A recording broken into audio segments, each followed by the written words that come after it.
I mentioned at the top of the show that given tonight's dramatic events, tonight's Republican desperation move in Wisconsin to pass this union stripping bill despite not having a quorum. I mentioned at the top of the show tonight that protesters in Wisconsin were reconvening at the state capitol. We have just gotten in some footage of what is happening at the state capitol in Madison right now. Let's roll what we have. Our house! This is our house! It's a This is our house! This is our house! Guys! No! We have a right! This is our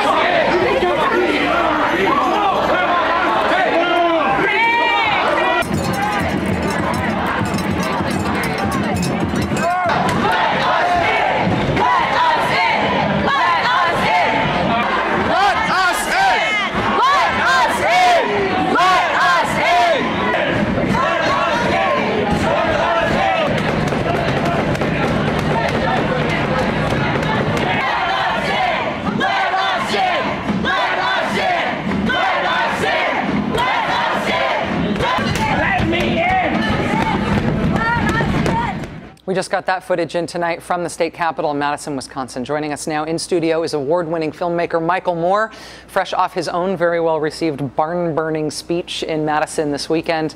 Michael, thank you for being here. Thanks for having me. And I just want to say anybody who lives within driving distance of Madison, Wisconsin right now should make their way to the Capitol. I would love to see thousands of people there right now, there in that Capitol building, in that rotunda, out on the lawn, whatever it takes. I mean, really, this is war. This is a class war that's been leveled against the working people of this country. And at some point, people are going to just have to stand up and say, nonviolently, this is enough. We're not taking it anymore. And I think these actions that happened today in Wisconsin and in Michigan, where the governor and the Senate today in Michigan, the House has already passed a version of this bill. They're going to get together now, hopefully. That's their plan, and the governor will sign it. And they are stripping the democratic rights of the people of the state of Michigan. I mean, they literally, at this point, the governor can dissolve a town, the elected officials of the town. A month ago, if you or I on this show had said, you know what, we think that, Rachel and I think that the government should have the ability to remove the elected mayor and city council of any town it feels like and put in one guy in charge of the town. What do you think would have been written or said about us? The fact that they think they can get away with this, I mean, you said it all in the last segment there. That what happened 3 years ago in 2008. What happened is they realized that they could get away with murder. They realized that they could literally loot the Treasury. They could play with people's pension funds on Wall Street. They could destroy the economy. They could essentially do what they could to eliminate the middle class.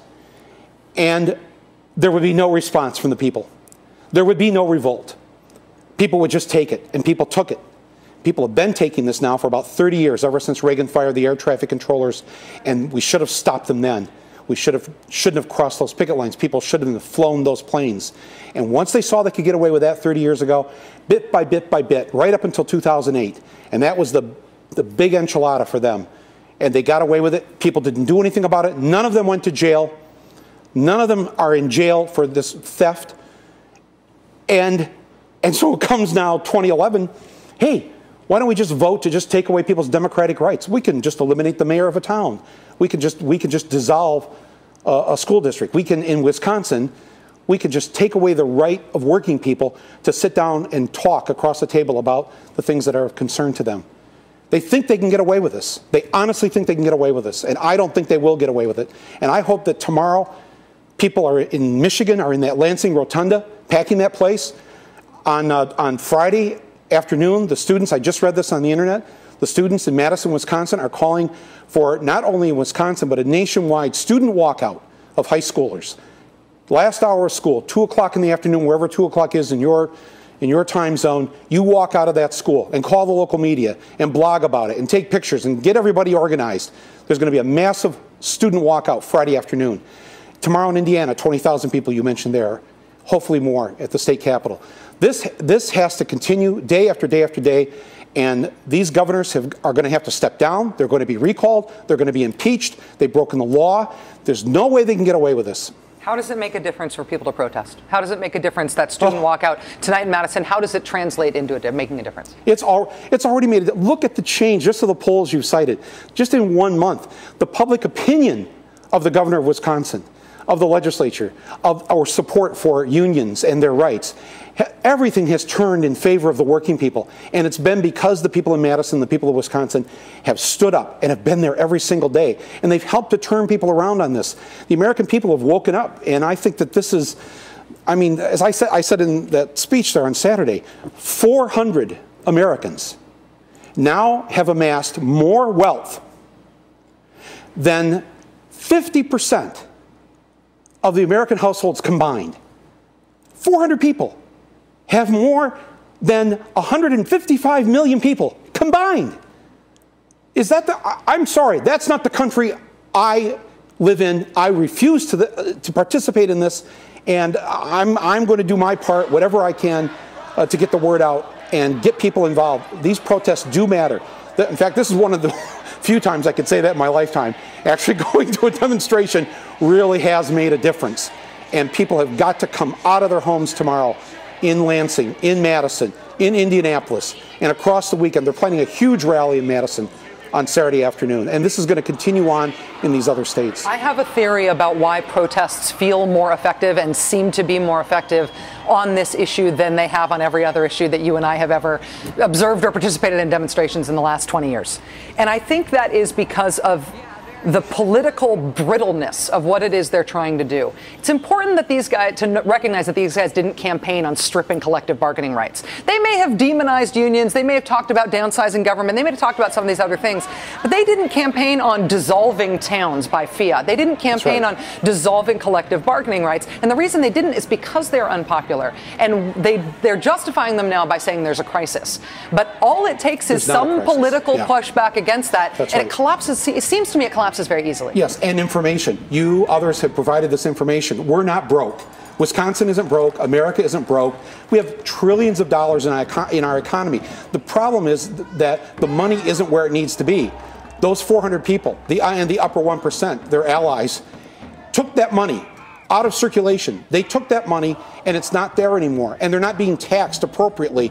And that's why that money isn't there. There's a revenue problem. That's all there is. It's not that because there's debt. There's always debt. If you're making car payments, you're in debt. That doesn't mean you're broke. Wisconsin isn't broke. America isn't broke. The money's just not in the people's hands. It's in the hands of the rich. The rich who committed these crimes back on Wall Street, and they got away with it. And that's why, I just have these. I brought these, Rachel. This is my prop for the night. It's not a confetti. We have a wide shot of what Mr. Moore has brought with him. I brought these with me. I'd like anybody who works on Wall Street, anybody who works for one of the banks, just take a look at this, okay? Because this is what's coming. This is what's coming for you. Because the people aren't going to take it anymore. The people are going to demand justice. They're going to demand that your ass is in jail. You've taken our money, we want the money back. You've taken our jobs overseas, we want those jobs back.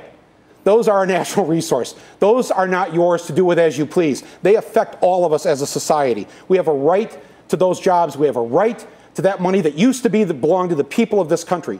1 million people evicted from their homes, foreclosed this year. Another million expected this year. I just want to again, if I can, just address the Wall Streeters and the banksters out there. How many more people do you think you can throw out of their homes before they do revolt? How long do you think this is going to go on?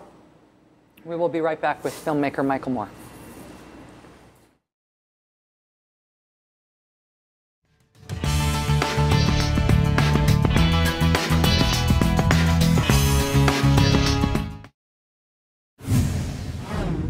For 3 weeks you have stood in the cold, slept on the floor, skipped out of town to Illinois. Whatever it took, you've done it. And one thing is certain, Madison is only the beginning. You have aroused a sleeping giant known as the working people of the United States of America. Your message has inspired people in all 50 states. And that message is, we have had it.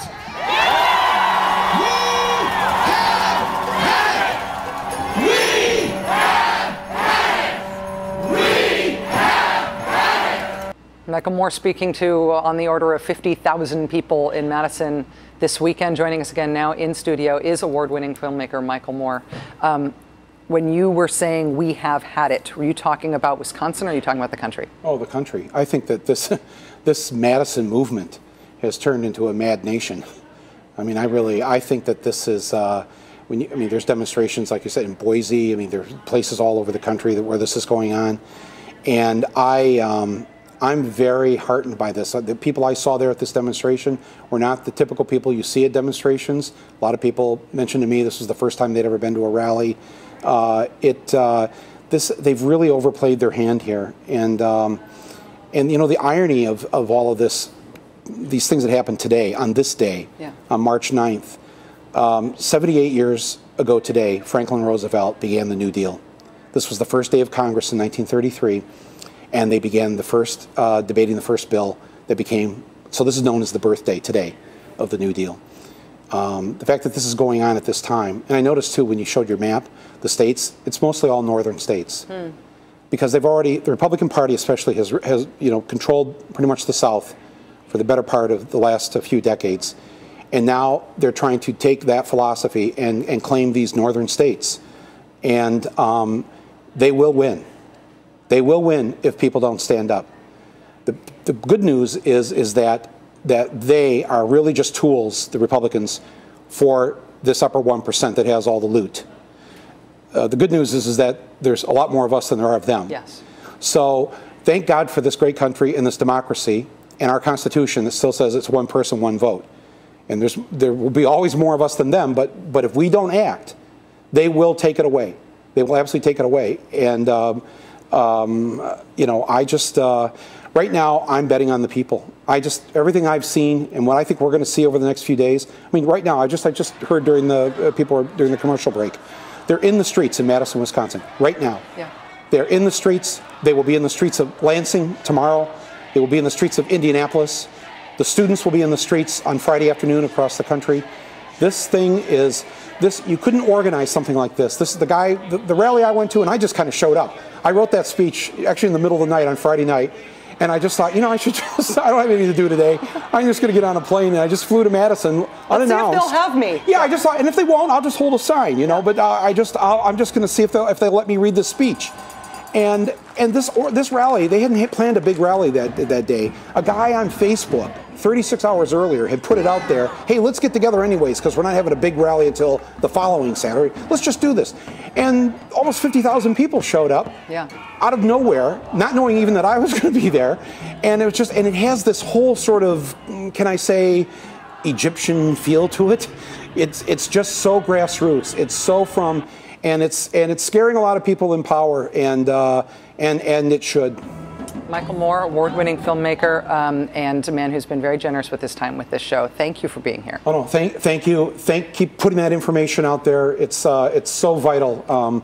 You hear things on this show that you just don't hear elsewhere, and thank God for Ed Schultz too. Let's just say that. God bless Ed. For being out there right at the beginning on this. I should mention Ed Schultz, of course, was among the first people in the news media to identify the story in Wisconsin as a huge deal. He has covered the story like nobody else. He is must-watch television tonight. I think he's got a number of the Democratic state senators on tonight. He's going to make some news tonight in terms of their response. But does he have props like you and I had? But does he have Michael Moore's handcuffs? Or your confetti blower there? My broken confetti gun? I know. I'm going to work on this in the break. There you go. I got to fix this before I go to the NRA convention. Ed doesn't need any of this. Ed's just coming after him all by his lonesome. We'll be right back. It's the Rachel Maddow Show here on MSNBC.